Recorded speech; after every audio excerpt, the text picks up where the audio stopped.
Quoi? Un produit avec des limites? Bouge pas, je t'explique ça tout de suite. Aujourd'hui, je t'explique à travers cet exercice comment fonctionne ce symbole. Et cet exercice est tiré du polycopier LLG, c'est le 55, page 30. Avant le calcul de la limite, en première question, on nous demande déjà pour n supérieur ou égal à 2 de trouver une autre expression de Cn. Eh bien, on prend n supérieur à 2 et on va écrire les termes de Cn explicitement pour voir si ça va nous aider à comprendre un peu ce qui se passe. Donc comment fonctionne le symbole? Cn est égal, je prends cette expression, je remplace k par 2 et je l'écris. Comme ça, je mets un multiplié derrière et j'enchaîne en prenant cette expression et en remplaçant k par 3 et en la balançant derrière. Exactement comme ça, puis comme ça, puis comme ça, etc. etc. Bon là, ça n'a pas l'air de trop nous avancer. Alors ce qu'on va faire, c'est qu'on va essayer de transformer ceci en mettant au même dénominateur.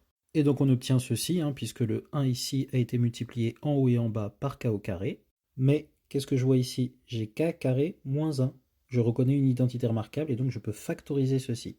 Ce qui me donne cette expression-là. Or, si vous écrivez explicitement les termes de cette expression, vous allez voir qu'il y a un petit phénomène qui se passe qui facilite grandement les calculs. Je vais le montrer en faisant quelques termes, mais après je vais directement faire le calcul théorique avec la simplification. Ce qui nous fait, quand j'écris les premiers termes, 2 moins 1 fois 2 plus 1 sur 2 au carré, c'est bien le k moins 1 fois k plus 1 sur k carré. Tout ça fois 3 moins 1 fois 3 plus 1 sur 3 au carré, etc., etc., etc. Et donc en faisant les calculs, j'obtiens bien 1 fois 3 sur 2 fois 2, fois 2 fois 4 sur 3 fois 3, fois tout ça, etc., etc. Et donc je peux constater les simplifications qui vont se faire, comme ici ou ici, ou ici et ici, ou ici et ici, etc., etc., etc. Donc je reprends mon calcul, et je note que comme c'est un produit de produits, je peux séparer les produits avec ce symbole pour chacune des expressions. Ce qui en fait peut se réécrire comme ça. Et ensuite, je vais faire un changement de variable dans les produits du haut pour n'avoir que des k et pouvoir faire les simplifications qui s'imposent. Donc dans le premier, je vais poser k-1 est égal k', et dans le second, je vais poser k plus 1 égale k seconde. Ce qui nous fait ceci après remplacement, puisque k' c'est k-1, donc quand k vaut 2, eh bien 2 moins 1 ça fait 1, ça veut dire que k' commence à 1, et quand k vaut n, eh bien n-1 égale k', ça veut dire qu'ici k' vaudra n-1. Même raisonnement ici, quand k seconde vaut, quand k vaut 2, k seconde va valoir 3, donc j'ai k seconde qui commence à 3, et quand k vaut n, k seconde c'est k plus 1, donc j'aurai k seconde qui vaut n plus 1, je finis à n plus 1 pour k seconde.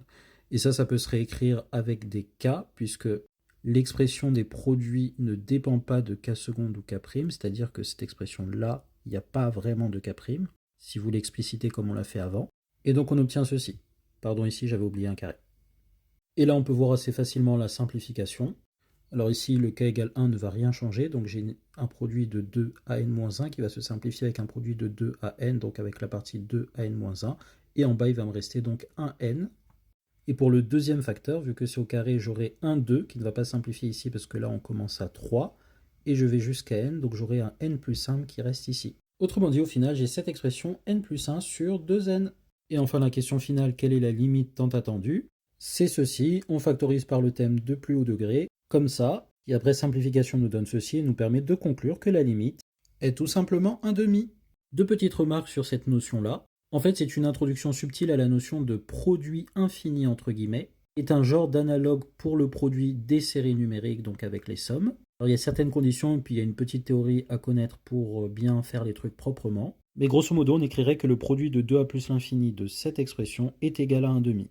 Attention, tout comme les séries ne sont pas de vraies sommes, les produits infinis ne sont pas de vrais produits, mais une sorte d'extension, une généralisation qui fait qu'on utilise le même symbole avec un plus infini au-dessus.